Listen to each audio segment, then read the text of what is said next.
everyone, my name is Zach REDRUP, this is the It's Not a Phase podcast, and on this episode I'm joined by Liam and Indey from the band Windwaker. The band are midway through a US tour, which is their first tour outside of Australia, so I got a hold of them to talk about their second album, Hyperviolence, when and how Liam rejoined the band, some minor online discourse, bringing more rap influences into their music, and loads more.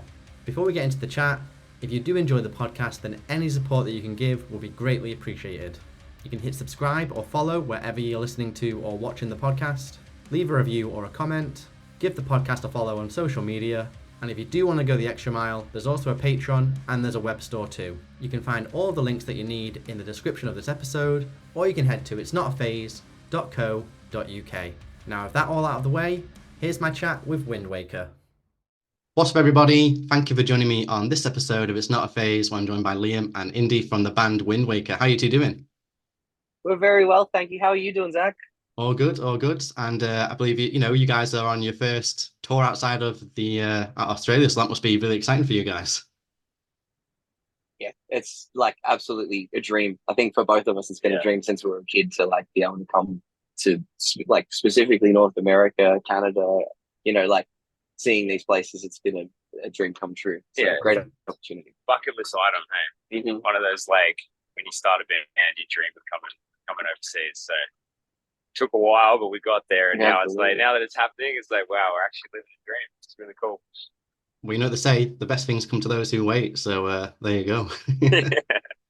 We've been so patient. Yeah.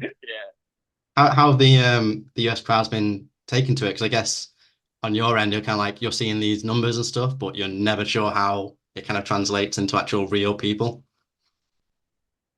I mean, that's like absolutely like 100% like sums it up, doesn't it? Like, we can see on our analytics, the ratio from like say Australian listeners to North American listeners, but actually being able to tangibly have people coming up and knowing the lyrics and knowing the band's like history, it's phenomenal. And like the crowds have been crazy every night. Like as an opening band, I feel like we're having to work really hard to get people to warm up to us that have never heard us before. But like, it's kind of happening like really early on in the set and just carrying on for the entirety of the night. So, we couldn't ask for better crowds so far. So. Yeah, the response has been really, really unbelievably good. The crowds have just taken off straight away. Yeah. Because normally when you're the opening band, you just expect to be playing to like half a room. You're just standing there, sort of watching, waiting for the next band. But we've had people that have told us they've been coming just for us as well, and they come super early as well, like for the start of the show. You know what I mean? Like the room's already full by the time that we go on stage as the first band. So big ups to the audience. And we always heard that the Americans show up early because like in Australia sometimes like a lot of people like would just come for like their favorite band.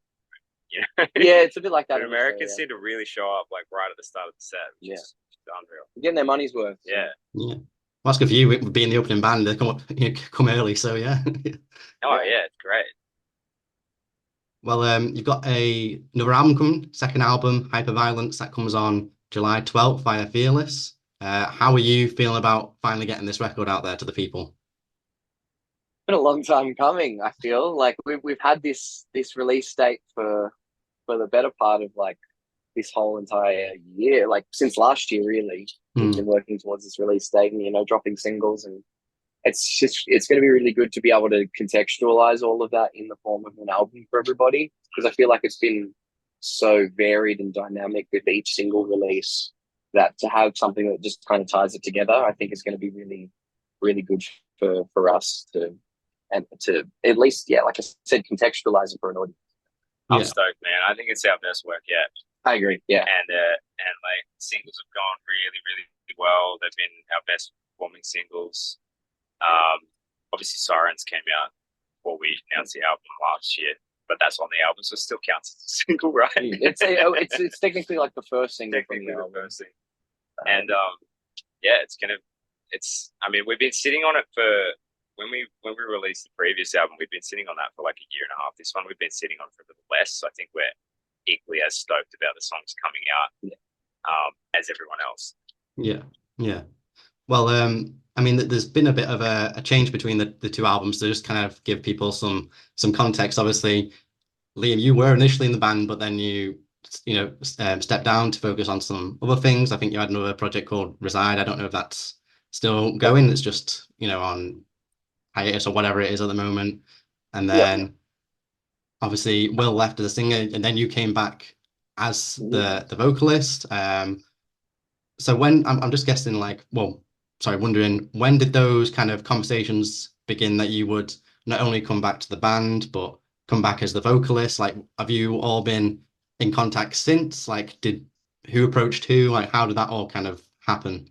Yeah. So yeah, you're spot on. Like in sort of the end of 2019, start of 2020 is when I decided to sort of make a choice between, because I was doing both bands, and that in itself was kind of kneecapping both bands in a way, spreading myself a bit too thin. So it got to a point where I was like, okay, well, if this is a project I wanted at that moment in time, that was a project I wanted to see through, and we had the whole pandemic thing happen, and it caused a lot of halting for a lot of things. But yeah, I think for the moment, like, Reside's kind of like on its pause. But yeah, I think so. Basically, the way it happened was, Will had a conversation with like the rest of the band about where he was at and what he wanted to do in the future, and that required the band to then obviously start thinking about what's the next step then after, if that is the case that he leaves. And yeah, I think it was around September last year.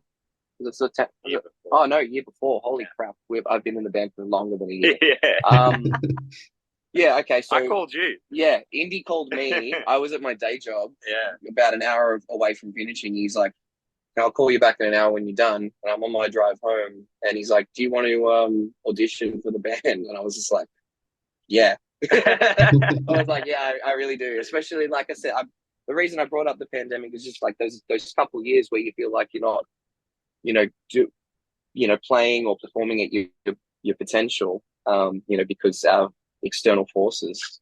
So getting an opportunity like this to rejoin a band with my best mates, like, I couldn't say no to that. But it also came with the caveat of like, well, I've got a lot of work to do, So yeah, it was an equally exciting, but also like very like, I don't know, not overwhelming, I guess, but just sort of like, oh, I've got an uphill battle here to get to where I want to be, that I feel like I could be a good fit for this band. And, the rest is history now. But yeah, it was about September 2022, and we were about 2 or 3 months out from going on tour with Enter Shikari and doing a North Lane regional run at the end of 2022.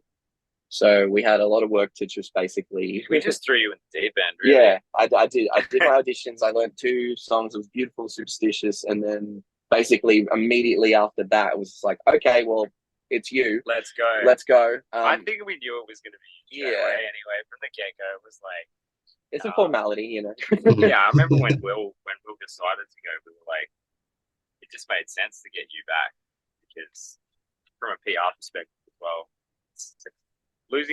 swapping vocalists is like one of the most difficult things to do with the band. Yeah, because the vocalist is like your brand, essentially. It's the face of your band in a lot of ways. Yeah, it's a face. So, but having Liam come back was like, it's a familiar face, and it worked out really well for us. I don't think you guys thought I was going to come back. I think that's probably why it took as long as it did for you guys to ask me. I wasn't sure. I was like, the only thing that makes it not happen is if you say no. Yeah. Well, what would you do if you did say no? Like, what was the plan? Oh gosh, we would probably have a different vocalist right now, and maybe not be writing such awesome tunes. Yeah, Liam brings a lot to the table. Thank you. And he's a very talented musician. Yeah. Not just as a vocalist, as a musician as well. I mean, Liam's the only one in the band now that has an actual music degree. So he's like a technical musician. Yeah, I guess so. He's got the piece of paper. Literally got the qualifications. Yeah. Yeah, we're just imposters that have managed to fake our way on stage. I'm gonna start blushing in a second. Yeah, so we just got straight into writing songs, and that's where Left in the Dark came from. And we'd started a couple of other songs that made its way onto Hyperviolence around that time, but they got more and more developed and fleshed out as we started diving into Hyperviolence and kind of working out what that album is. So, Right. But yeah, we can talk more about that later though. Yeah. Right. So there wasn't like any or much material like already in the bank before you came back into the frame then, Liam, or was it kind of all fresh stuff? It was mostly all fresh stuff. The three that we sort of had in the bank already were obviously the start of like the Left in the Dark song, like that was mostly blank canvas, but that was sort of developed by the time I rejoined. The Wall already had an instrumental, so that was something that was already sort of there before I'd rejoined, but I just put my own spin on it. And we'd also played around with like pulling it apart, but we ended up just deciding that what we had was the best, or the best case scenario for that track. And then Tabula Rasa as well, which is a song that's still yet to come out. But that one was one that we sort of had instrumentally. And yeah, we had just a couple of instrumentals really. Yeah, and then the Left in the Dark chorus. Yeah. But otherwise, all fresh new material. Yeah. That's cool. I mean, we wanted to, with the new album, we've like, it's a new vocalist. We need to write new music. We're not gonna recycle stuff. You know, we've always been a band that's never gonna write the same song twice. And when there's a new member, the writing dynamic changes because we all write together. And it's like, this is like a new album with a new vocalist. It's got to be. It's bespoke to the people that are in the band currently. You know what I mean? Yeah. I think the situation kind of is unique in a good way for everyone involved, because obviously you've been in the band already, Liam, and so everyone is friends already. Like, you don't have to do that whole thing of a new person comes in, do you gel, do you know, all that kind of stuff. So it's true. It's like there is a chemistry there, but I think also like we've grown a lot, like especially like with that period of like lockdowns and the pandemic, like a lot. We're getting older. And we're changing, but like we're more mature, and so like in a way, it's like we had that chemistry back then during Empire, but now there's like you guys have learned a lot when it came to writing Love Language and the lessons you've learned from that period of time. Yeah. I've learned my lessons and had growth as an individual since leaving and rejoining. So it was kind of also still a case of like not necessarily getting comfortable, but just like working out how this works for us in this current dynamic. You know? Yeah. So you said you've been sitting on this album for a little while now. I think I read it. It's been done since like December last year. Is that right? Or yeah. We'd sent off all the songs to get mastered at the start of December, which is actually not sitting on it for a while for us. That's anyway. not long. By our standards, like. Yeah, I remember we got the deadline and it was approaching the deadline and had to finish the album. We're like, oh shit, we gotta. Yeah, we knuckled down. There was a bit of crunch time towards the end. But, yeah. So it doesn't feel like we've been sitting on it for a while, but it definitely, I'm sure it feels like that from the outside perspective. But yeah, in comparison to Love Language, we were sitting on that album for like a year and a half before it came out. Right. I guess you can learn from like, in a way, the songs on Love Language that did kind of resonate with the fans or whatever. You can use that to kind of, I don't know, kind of tailor how you might want to go on like a follow-up in Hyperviolence and stuff. We can't, and I mean, we kind of did, but at the same time, I feel like we can only try to like write music for other people to a certain point. Like at the end of the day, it has to be what we want and what we want to do, and feeling secure in that creative space as well. And again, like we've been saying, it's like this was bespoke to the dynamic. It's a time capsule of where Windwaker is and was in that period of time making it. So it's like, I think that's just what had come out was less to do with like, you know, what do people want from us, and more like, what do we got inside us that we want to express? And also, what are the lessons that we learned looking at Love Language, and how can we improve on that this time around, I guess, is more what we were drawing from. Yeah. Well, I think I saw when you were kind of making the album, you put up some posts, and I think you had like is it like a working title or like a trolling meme title of Fever Dream, and then fans clung on to it. Someone found that and put it on Reddit, didn't they? Yeah, that's what everyone was all. And I love that because I'm a bit of a fan of other bands like that where, you know, if I see that they're making an album, you know, I'm looking in the background of their, you know, online video content or their pictures to get like track listing and stuff like that. So it was a really cool moment to see that happening for us. Yeah. But we went through so many different titles. I think at one point we called the album Mindfuck. I think at some point we'd called it what was some of the other ones? We genuinely, this was the hardest album name ever. We normally don't have trouble naming things, and this took like, because we just so long. It was trying to sum up, you know, the sonics of the album, summing up the themes of the lyrics on the album, summing up the experience and how we wanted it to be presented, you know, like whether it's in an epic kind of fashion or something that's like a little bit more understated, just trying to find the balance of all those things. And Hyperviolence, just with kind of the brand of metal that we're sort of pushing towards, it just felt like the right sort of title, and it felt, you know, relevant to all the even like socio-political noise that we kind of were exploring on the album as well. It was just like, it worked in the end, and that we were like, no, it's got a ring to it. Let's go with that. Yeah. It shows how like invested and devoted the fans are, that the fact that they've kind of grabbed that image, they've zoomed in on it so much to grab that title, and then like you say, they should on Reddit or on Genius and stuff like that, just to that's just a commitment.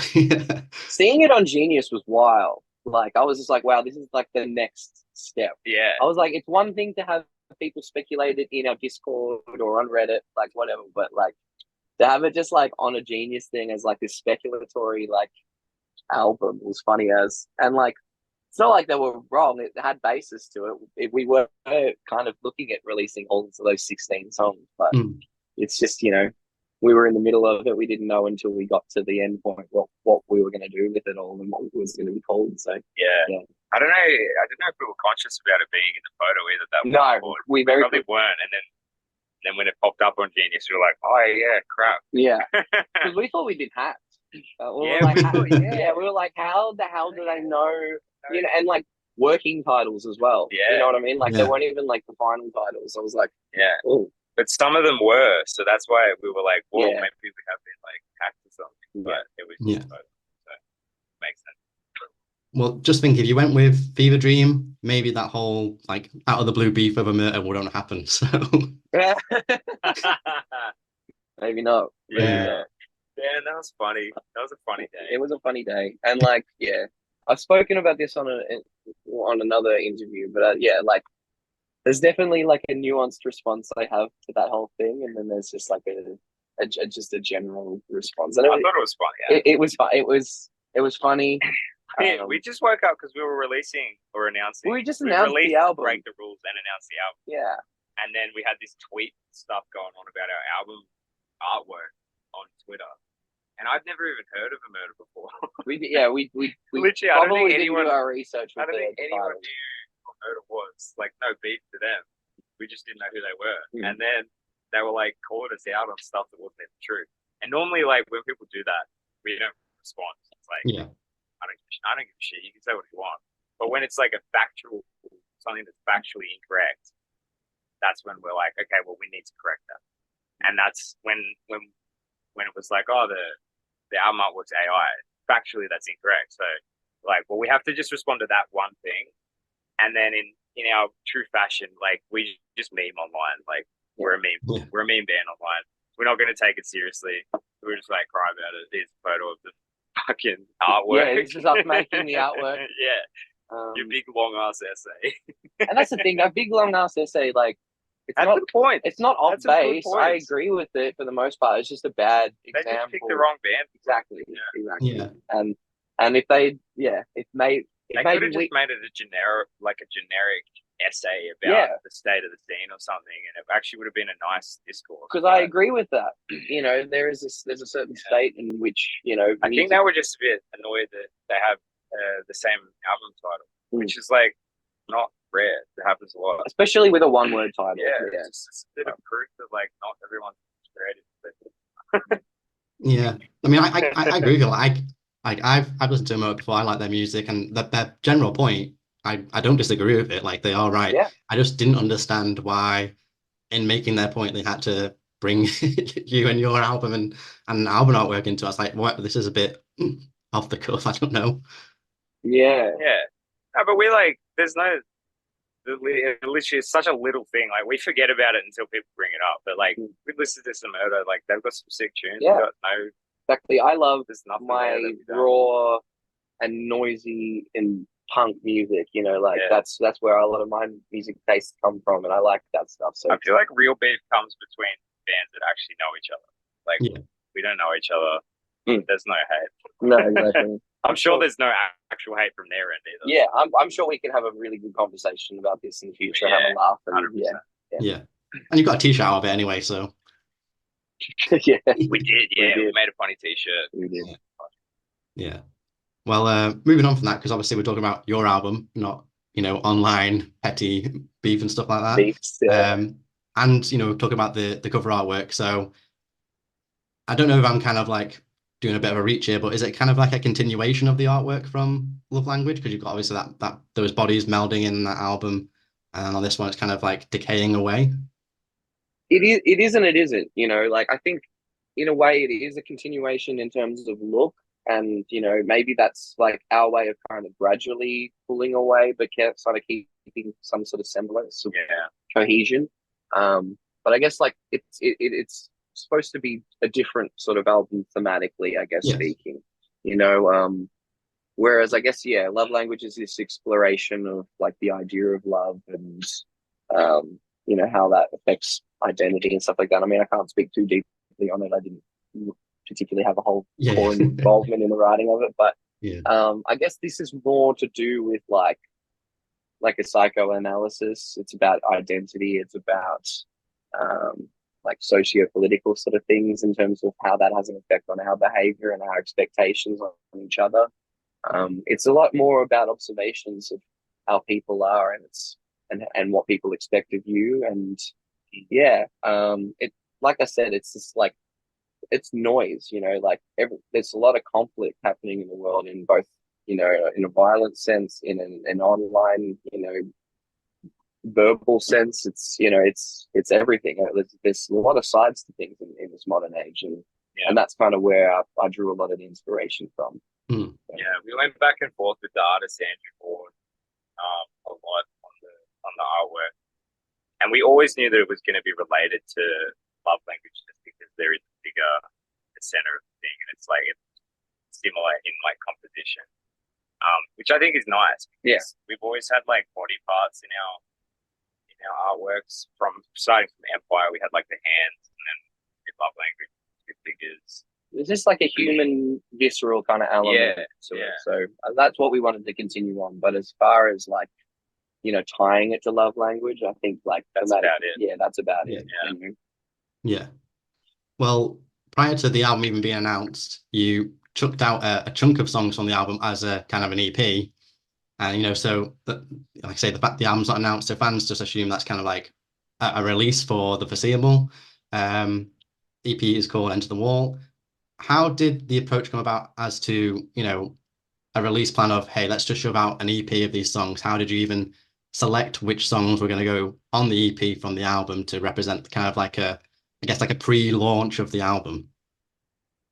I think that's like more of a comment for us on like where the state of music releases are at currently.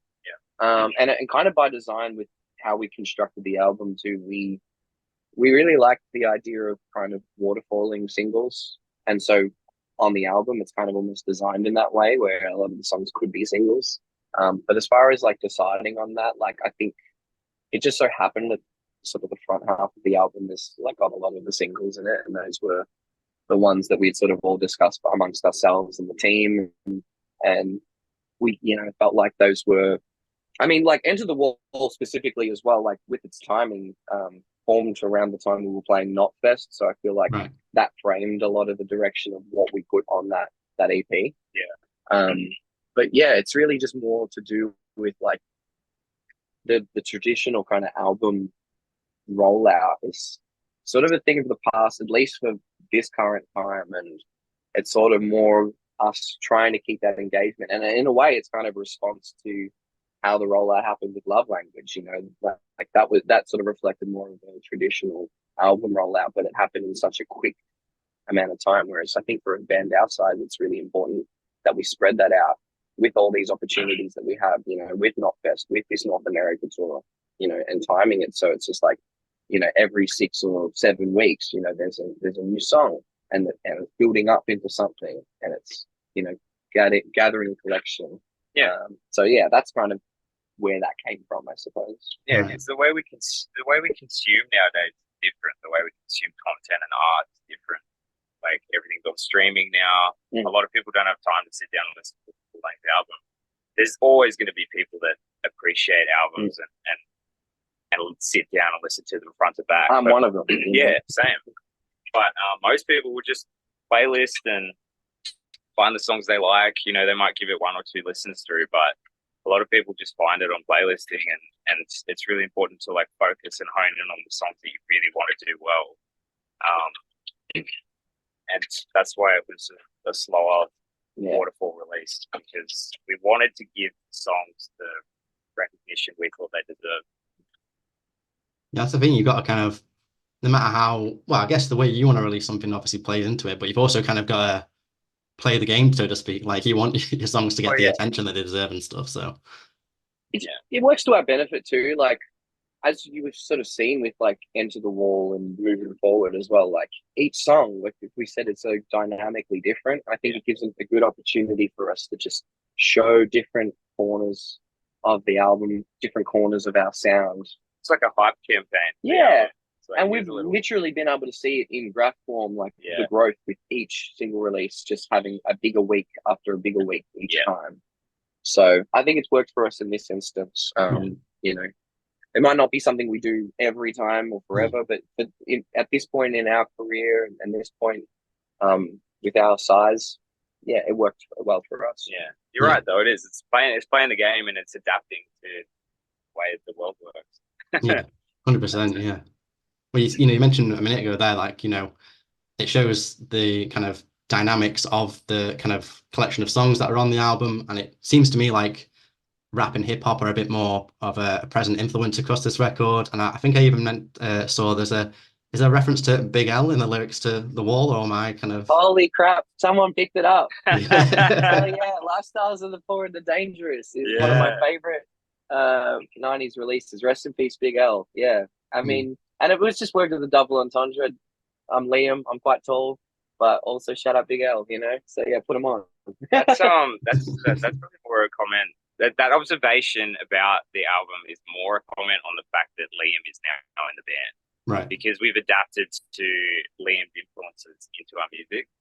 And like, we've always had hip hop elements in our music, but Liam is such a hip hop band, he's influenced so heavily by hip hop. And it's like, why would we not use that? He was a rapper. I've been writing raps for 15 years. Yeah, so why would we not incorporate that into our music? We're like, and I think part of the art. I think Will also laid the foundations of that with Love Language, so it felt like a logical step. Yeah, because Will was massive hip hop as well. So we've always had hip hop influence in the band, and Liam just brought that extra, like, let's put it even more heavily. Step it up more. Yeah. So so you got like a track as well, like Venom, which seems to be like heavily hip hop influence as well. Like, and there's just so many like twists and turns across like so many of the songs on this album. It kind of seems to me like there's no one way of how to start with making a Windwaker song, and how it kind of goes, like what direction it goes in. Like, how do you even, how does that even begin? Like, what's that process like? You want to answer that? You maybe start. You can start. I was just going to say, I think the way that it varies, like the outcome varies so much is because of like where the idea starts or who the idea starts from. And even with the same individual, that like where it starts from can change drastically. Like, to give an example, like Jesse he obviously started The Wall. He was like the initial sort of person that brought that in, but he also started Break the Rules, which are two polar opposite songs. And Sirens as well. So, three, very different sounding songs, but then you have Chris who will come in and bring an idea. You'll have Indy who will bring in a song like Juliet and develop it with Connor. Yeah. You'll have me bring in a song like Haunting Me and Hypnotize, and just where these little nuggets of ideas start, I think also has a dramatic effect on where they end up. But at the same time too, I guess when those ideas get presented, they kind of move through the filtering in the gumbo pot that I like to call, our collective influences that just kind of overlap and then they don't overlap. And, it's just like, it's crazy how we can, basically have a process where we bring in a song and then the rest of the guys, whoever didn't bring it in, puts their hand in it and it can just come out so dramatically different. Yeah. It's, I don't have a definite answer about it. The process is usually it'll start with an idea from one person in the band, and then we'll bring it in because we work in like writing weeks where we'll go away and we'll book a week away at like an Airbnb and we'll set up studios and stuff. Yeah. So we write in blocks, but in between those blocks, everyone is working on their own stuff. And then when we get to the writing week, it'll be like, here, I've got this idea. And we'll go, okay, well, let's work on that one first. And we'll all collectively kind of add to it, which is why I think there's like so many different elements because all of us individually, have completely different influences. Like I don't think one of us listens to the same top artists. No. So it's very varied how, like the way the ideas are very varied. Our Spotify rap would be all it would be ridiculous. Yeah.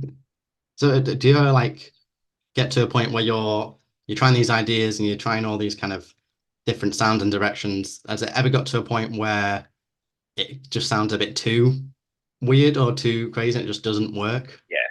Yeah, definitely. Oh yeah. Yeah, we've cut a lot of stuff that just gets a bit out of hand. I think even Break the Rules had like a bit of went through that. Like Break the Rules is one of those songs that like came in towards the very beginning of us writing Hyperviolence, but it was actually one of the last songs to kind of reach its completion, so to speak, and it was mostly to do with the structure and different sections that we had.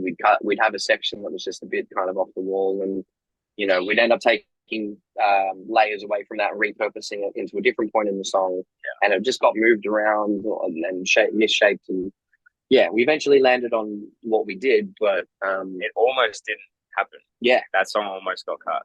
Right.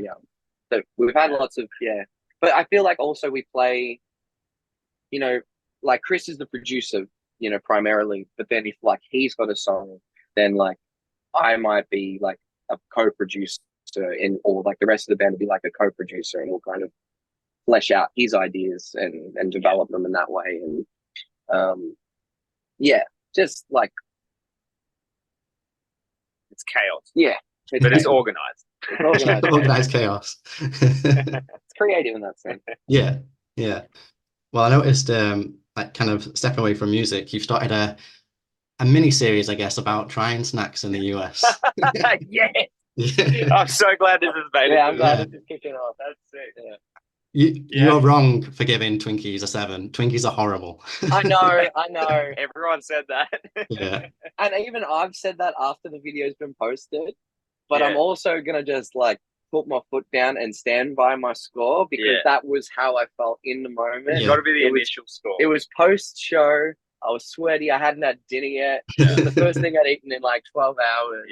And it just like all the serotonin from all that sugar just like hit me all at once. I was like, fuck, they did a good job in the lab with this one. Like, you know what I mean? Like, but no, they're definitely like a 3 out of 10 food. And moving forward, I'm going to be a much more harsher critic, I think. Yeah, we're doing them as frequently as we can because like it's just fun to sort of taste things that you don't get in Australia. We thought, oh well, why not share this with everyone else online? It's funny, and we all like do video stuff anyway, so it's really easy for us to pump stuff like that out. And it's there's some of the snacks we've got up and coming are pretty gross. They've got these. They're deliberately hiding them from me. So you've already got the snacks. We've got they're stashed somewhere. I don't know what they are. Every time we stop, we'll have a look. Right. And if we find something that is genuinely unique and will be good for the video, we'll just grab it, store it somewhere Liam can't find. Right. I think we've got like 2 currently stashed, but yeah, so there'll be 2 more ready to go. But we're constantly adding to it. Yeah. Like when I try a Twinkie, like the first bite is fine, but I'm like I can already tell like there is nothing real. This is all processed. There's no single real food in here. It got worse the more I ate. Yeah. And there's one more that there's the next one that's yet to come out was the same. I rated that one pretty harshly. So it was good on the first bite. And then, as I kept eating it, I was like, this is horrible. Yeah, the next one that's going to be funny. How is this fit for human consumption? So, yeah. I'll keep an eye out for that one. Eventually, when you guys come to the UK, there's a snack here called a penguin, and it's like the British version of a Tim Tam. So you'll need to try it out. Yeah, we'll probably it's popped off well enough for us to probably do it everywhere we tour now. So. Yeah. My partner is English, so it's going to be probably even more of a challenge to find things that I haven't like tried already. But I think there's no. I've been to England already, and tried a penguin. I haven't tried a penguin yet. Okay, there you go. But so that could be one. Penguin. But I think I'm quite aware of a few snack foods over in the UK that I'm quite excited to either try or react to. So. Yeah. Well, if you need any recommendations, let me know. And we will. Start the list, brother. Start the list now. Well, guys, what else have you got planned for 2024 so far? Obviously, you're in the US right now, and then what happens after that? Obviously, we've got to do a headline tour with the album, so that'll happen in Australia at some point. It hasn't been announced yet. Yeah, we're still a lot of stuff is still in the works, but obviously there's going to be a headline as well. Yeah, we're hoping to come over to the UK and Europe. Not going to promise anything. There's nothing planned there, but it's in the process. We want to make our way over there. We've got the travel bug now with the right opportunity. So we'll definitely do another tour around Australia. The album comes out, we're not really stopping with new music. We've started writing again already. We already started writing. We've got a couple other sort of tracks that are hanging around that didn't make the album as well. So we can probably expect to hear those in the future. I don't know. We're always making stuff. We're always like, if it's not like music stuff, we're working on clothes and merch ideas. If it's not that, we're working on video stuff and trying to like create, more content for everybody. Sorry, we're in the van and everyone just coming in. Stuff like, wow, what's going on? It's all good. Too alive, eh? But yeah, there's lots in the works.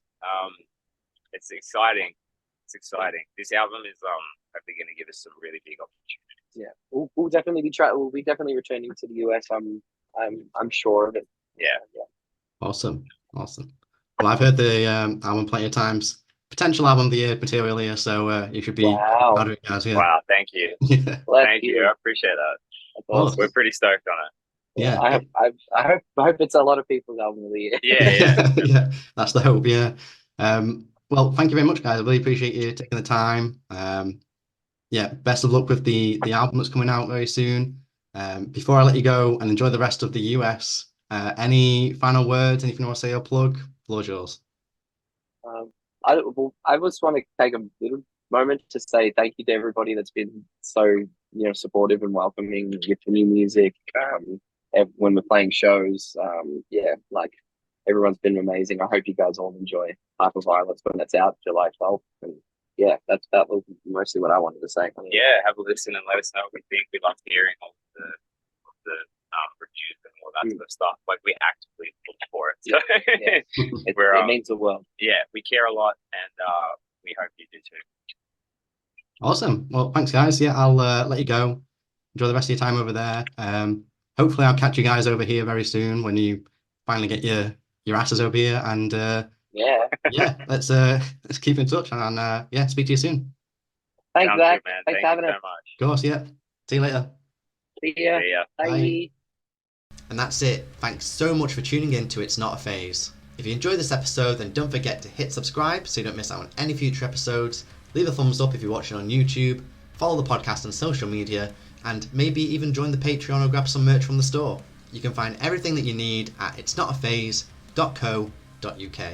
That's itsnotaphase.co.uk. Thanks again. Hopefully catch you on the next one. And remember, it's not a phase, it's a lifestyle.